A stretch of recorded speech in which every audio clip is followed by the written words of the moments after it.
साथियों नमस्कार। साथियों, पूरी दुनिया में इस समय बहस चल रही है कि डोनाल्ड ट्रंप पहले क्यूबा पर कब्जा करेंगे या ग्रीनलैंड पर करेंगे या ईरान में तख्ता पलट पहले होगा। इस तरह के कयास लगाए जा रहे हैं। इस बीच पाकिस्तान की तरफ से भारत की ओर कुछ ड्रोन्स आए थे। इस बीच मसूद अजहर ने धमकी दी है। तमाम तरह की ऐसी चीजें हो रही हैं जिसके बाद जियोपॉलिटिक्स में एक बड़ा बदलाव आना है।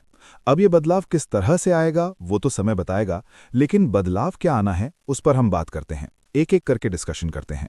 देखिए, डोनाल्ड ट्रंप ने क्यूबा से कहा है कि इससे पहले कि देर हो जाए डील कर लो। कई लोग कह रहे हैं कि क्यूबा पर आक्रमण इसलिए करना चाहते हैं क्योंकि वहां भी तेल है, मिनरल्स हैं वगैरह वगैरह। लोग वेनेजुएला वाली थ्योरी वहीं पर लगा रहे हैं, लेकिन ऐसा नहीं है। क्यूबा पर इसलिए कंट्रोल करना चाह रहे हैं क्योंकि लंबे समय से क्यूबा एक कम्युनिस्ट कंट्री रहा है। जब कोल्ड वॉर स्टार्ट हुआ था यूएसए और यूएसएसआर के बीच में, तब यूएसएसआर का इन्फ्लुएंस इस पर था। फिडेल कैस्ट्रो के टाइम पर आपको याद होगा, इतना ज़्यादा संकट घेरा गया था कि यूएसएसआर ने अपनी मिसाइल्स यूएसए की तरफ ऐसे तैनात कर दी थी, वो भी क्यूबा में। और यूएसए की नेवी ने क्यूबा को घेर लिया था। एक न्यूक्लियर वॉर की ओर दुनिया जा रही थी और इसी को क्यूबा मिसाइल क्राइसिस कहते हैं। अलग अलग नाम इसे दिए जाते हैं। इतना ज़्यादा इंपॉर्टेंट ये क्यूबा रहा है। क्यूबा एक आइलैंड कंट्री है, छोटा सा। इसके पास ना तो कोई तेल है और ना ही कोई ऐसे रसायन है जिसकी वजह से यूएसए परेशान है। क्यूबा अपना 90% ऑयल जो रिक्वायर्ड ऑयल है वो बाहर से मंगाता है और बाहर से भी वेनेजुएला से मंगाता है। अभी तक क्यूबा के पास जितना भी तेल आ रहा था वो वेनेजुएला से आ रहा था। अब जाहिर सी बात है कि वेनेजुएला के तेल के जितने भी सोर्सेज हैं उस पर यूएसए का कब्जा हो जाएगा। तो यूएसए ने कहा है कि तेल तो हम तुम्हें नहीं देंगे, तुम डील कर लो और यूएसए के पक्ष में आ जाओ। अब ये डील किस रूप में डोनाल्ड ट्रंप चाह रहे हैं ये वक्त बताएगा। क्या वो इस पर कब्जा करना चाह रहे हैं, पूरी तरह से इसे यूएसए के कब्जे में ले लेंगे, या यहां पर सरकार को ऐसा करना चाह रहे हैं कि वो यूएसए के कहने पर चले, ये वक्त बताएगा। बट हाँ, क्यूबा और यूएसए के बीच में तनाव बढ़ गया है और क्यूबा को डर सता रहा है कि यूएसए से सिर्फ 135 किलोमीटर दूर जो ये क्यूबा है वहां पर कभी भी कुछ भी हो सकता है। तो यूएसए इस क्यूबा पर सिर्फ और सिर्फ इसलिए कब्जा या अधिकार जताना चाहता है क्योंकि उसे यहां पर अपने टाइप की सरकार बिठानी है, कम्युनिस्ट आइडियोलॉजी को खत्म करना है। यूएसए का पुराना जख्म है जो अभी तक हटा नहीं है, उसे हटाना है। तो बस ईगो की बात है, इसलिए क्यूबा पर यूएसए बार बार अपना दावा पेश कर रहा है। ठीक है जी। इसके बाद यूएसए लगातार ग्रीनलैंड पर भी बात कर रहा है। ट्रंप कह रहे हैं कि ग्रीनलैंड मुझे चाहिए, मैं खरीदना चाहता हूं, वगैरह वगैरह बातें की जा रही हैं। यह बात सही है कि यूएस के बाहर अगर यूएस का सबसे बड़ा बेस अगर कहीं है तो वो कतर में है और कतर के बाद सबसे बड़ा यूएस का बेस ग्रीनलैंड में है। बावजूद इसके यूएस चाहता है कि ग्रीनलैंड पर डील हो जाए। मैं आपको फिर कह रहा हूं, इसके चांसेस बहुत कम है कि यूएसए ग्रीनलैंड पर कब्जा करके उसे अपने में मिला ले। यूएसए बार बार ग्रीनलैंड मुझे चाहिए, ग्रीनलैंड मुझे चाहिए इस तरह से बातें करके इन दी एंड डेनमार्क से डील करना चाहता है और ग्रीनलैंड के रिसोर्सेज पर अपना अधिकार जमाना चाहता है। उसे यहाँ के रिसोर्सेज चाहिए। इसके लिए पहले वो इस तरह की बातें करेगा कि डेनमार्क डर जाए और अंत में वो डील करना चाहेगा। एक थ्योरी तो ये है। दूसरी थ्योरी ये है कि मान लो 1% वो ग्रीनलैंड पर कब्जा कर लेता है, अपनी फोर्स भेज दे। ट्रंप का कोई पता नहीं वो क्या कर दे। मान लो अपनी फोर्स भेज दे और ग्रीनलैंड पर कब्जा कर ले। उस दिन को नोट कर लीजिएगा, वो आखिरी दिन होगा जब नेटो एग्जिस्ट कर रहा होगा या यूरोप और यूएसए की बन रही होगी, क्योंकि एक डेनमार्क का ग्रीनलैंड कब्जा के बाद में पूरा का पूरा यूरोप खंडित नजर आएगा आपको। और यही चाहता है रशिया। रशिया तो चाहता है कि तुम क्यूबा भी ले लो, डेनमार्क की जो ग्रीनलैंड है उस पर ज्यादा से ज्यादा अपना दावा पेश करो। चाहो तो आधा नीचे वाला ले लो, ऊपर वाला छोड़ दो। रशिया तो चाह रहा है कि कुछ ना कुछ यूएस ऐसा करे जिससे यूएस और यूरोप के बीच में थोड़ा बहुत जो एक तालमेल रह गया है ये भी खत्म हो जाए। नाटो अभी तक देखो कुछ कर तो पाया नहीं है। यूक्रेन के मामले में बड़ा सा सपोर्ट करने आ रहा था यूक्रेन को, लेकिन नाटो का जो आपसी तालमेल बचा हुआ है ये भी खत्म हो जाए, ये तो रशिया चाह ही रहा है। मैं आपसे बार बार कहता था, रशिया ने यूक्रेन का जो वॉर स्टार्ट किया है वो इसलिए नहीं कि यूक्रेन चाहिए, कि यूक्रेन तो उसे चाहिए ही, खैर वो 2 दिन में ले लेता। बट इसको लंबा रशिया ने इसलिए खींचा है वॉर को, ताकि इस वॉर के बहाने धीरे धीरे यूरोप, फिर यूएसए और फिर दोनों के बीच के तालमेल को खत्म करना। अब लोग एक बात कहेंगे, कई एनालिस्टों को आप देखेंगे जो यूट्यूब पर वीडियोस बनाते हैं, वो कहेंगे कि साहब वेनेजुएला को बचाने तो रशिया नहीं आया, लेकिन क्यूबा को बचाने रशिया आएगा क्योंकि ये रशिया के प्रभाव में रहा है, या चाइना आएगा? नहीं आएगा।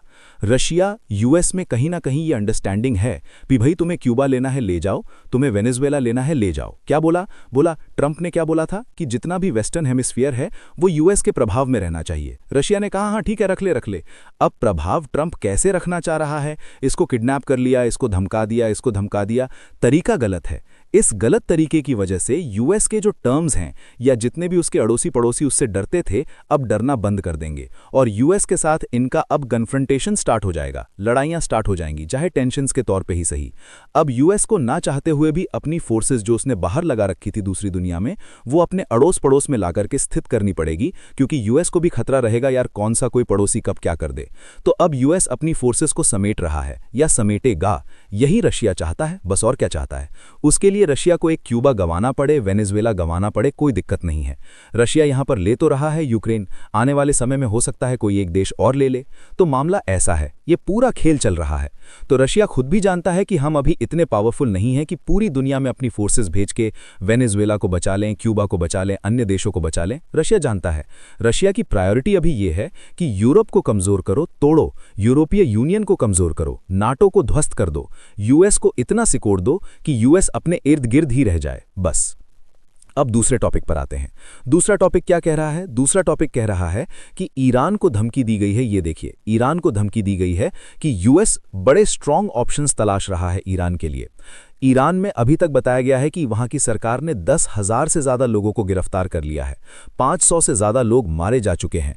खमनई ने यहां तक कह दिया है कि, जाने खमनई ने कहा है या उनकी डेलीगेशन ने कहा है, लेकिन हाँ, ईरान के टॉप ऑफिशियल से खबरें आई हैं कि वो यूएस से बात करने के लिए तैयार हैं। यूएस बात करने के लिए तैयार नहीं है। ट्रंप कह रहे हैं कि हम बड़े स्ट्रांग ऑप्शंस को तलाश रहे हैं। ऐसी स्थिति में अगर यूएस ईरान के ऊपर बॉम्ब गिरा देता है या किसी तरह का कोई हमला करता है तो इसमें कोई हैरानी नहीं होगी।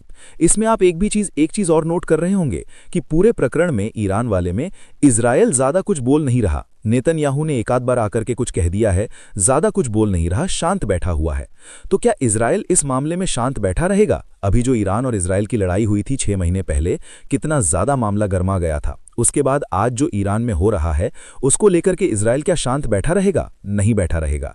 मुसाद बहुत बहुत ताकतवर एजेंसी है और कहीं ना कहीं ईरान में आज जो ये हो रहा है उसमें मुसाद का भी एक बड़ा हाथ माना जा सकता है। इसीलिए इजराइल की इंटेलिजेंस, यूएस की धमकी, हो सकता है अटैक भी, ईरान में तख्ता पलट करवा के ही रहेंगे। और वो दिन दूर नहीं है, धीरे धीरे वो फेस बनता जा रहा है। हो सकता है तख्ता पलट 1 महीने में हो, 2 महीने में हो, समय लगेगा, देखते हैं क्या होता है, ठीक है। क्योंकि ईरान में तख्ता पलट करने का मतलब है कि यहां पर जो एकमात्र देश जिसके पास गैस का बहुत बड़ा भंडार है और वो यूएस के पक्ष में बिल्कुल नहीं जा रहा, तो इसको यूएस के पक्ष में अगर लेना है, तख्ता पलट करवाना पड़ेगा और यहां पर डेमोक्रेसी स्थापित करनी पड़ेगी। ऐसा नहीं है कि आप खमनई को हटा करके शाह को ले आओ और शाह फिर से खमनई की तरह जो है रूल करने लग जाए। बेशक खमनई इस्लामिक शासन लेकर के आया था, शाह हो सकता है पारसी शासन फिर से ले आए, लेकिन है तो वो एक तरीके से डिक्टेटरशिप टाइप ही। वो अब यूएस नहीं चाहेगा। यूएस चाहेगा यहां पर डेमोक्रेसी टाइप आ जाए, वोटिंग के साथ ही लीडर चुना जाए। यहां के लोग भी चाहेंगे, यूएस के यहां के लोग भी चाहेंगे। और विद द टाइम ईरान में आप देखेंगे क्रिश्चियनिटी धीरे धीरे धीरे धीरे बढ़ती चली जाएगी, क्योंकि यहां के चर्चेस बहुत ज्यादा इन्वॉल्व हैं। खबरों में चर्चों की बड़ी चर्चा हो रही है कि जितनी भी, जैसे वहां पर नेट बंद कर दिया है, तो अब जितना भी मैसेज है वो कैसे कन्वे होगा? मैसेज कन्वे होगा चर्चेस के माध्यम से। कोई एक ऐसा स्थान जहां पर लोग एकत्रित हों, वहां पर यह मैसेज कन्वे किया जाएगा। मस्जिदों में तो हो नहीं सकता, वो सब खमनई के लीनिएज में आ रही हैं, उसके अंडर में आ रही हैं, तो पूरी लाइन उसकी चली जा रही है, तो वहां तो मामला गड़बड़ा जाएगा।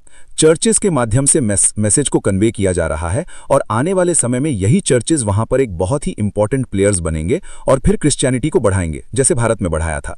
तो ये आने वाले समय में देखने को मिल सकता है। इसके साथ ही एक खबर और सामने आई है कि जो मसूद अजहर है, उसका कल एक ऑडियो बड़ा वायरल हुआ है। उसने ये कहा है कि एक नहीं, हजारों ऐसे लोग हैं भारत में जो अपनी जान देकर के सुसाइड बॉम्ब करा सकते हैं। जी, इस तरह से उसने कल बात करी। और आधी रात को खबर आती है कि एलओसी पर, लाइन ऑफ कंट्रोल पर, पाकिस्तान की तरफ से कुछ ड्रोन्स आ रहे थे जिनको भारत की आर्मी ने शॉट डाउन कर दिया। लेकिन अभी तक ये खुलासा नहीं हो पाया है कि ये ड्रोन्स क्यों आए थे, किस लिए आए थे, इनका मकसद क्या था। या तो ये ड्रोन्स पाकिस्तान टेस्ट कर रहा था कि इंडिया इनको किस तरह से ध्वस्त करता है, क्या उसी तरह से ध्वस्त कर रहा है जैसे 6 महीने पहले कर रहा था, या कुछ मिस हो रहा है अभी भी। दूसरा ये है कि हो सकता है ये ड्रोन्स पाकिस्तान की तरफ से इधर आए हों और ऊपर से हथियार डाल गए हों या ड्रग्स डाल गए हों, कोई ना कोई संदेश डाल गए हों। ड्रोन्स के माध्यम से ही सामान उधर से इधर सप्लाई किया जाता है, तो हो सकता है ये भी एक काम उसने किया हो। इसलिए हमारी आर्मी यहाँ पर एक ऑपरेशन चला रही है। इस ऑपरेशन के माध्यम से इस मकसद को अभी क्लैरिफाई किया जाएगा कि आखिर ये यहाँ पर क्यों आए थे और किस लिए इन ड्रोन्स को यूज किया जा रहा है। बताया जा रहा है ये ड्रोन्स टर्की में बने हुए हैं।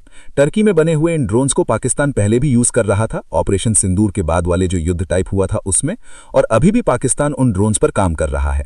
याद कीजिए जब दिल्ली में अटैक हुआ था, जो कार विस्फोट हुआ था, उसके बाद से हम लगातार बात कर रहे हैं कि टर्की, पाकिस्तान, बांग्लादेश, इन तीनों की तिगड़ी को आप भूलिए मत और किसी को भी सेपरेट मत समझिए।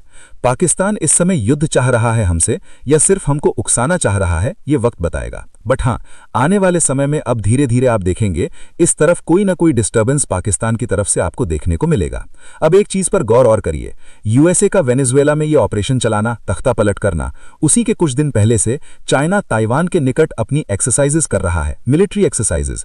डेली ताइवान को डराता है कि देखो हम आए, फिर लौट जाता है, फिर डराता है, हम आए, लौट जाता है।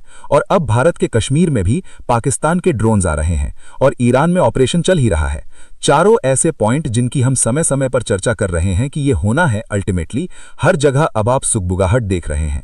विद द टाइम यूएस के अड़ोस पड़ोस में आप बवाल होते देखेंगे।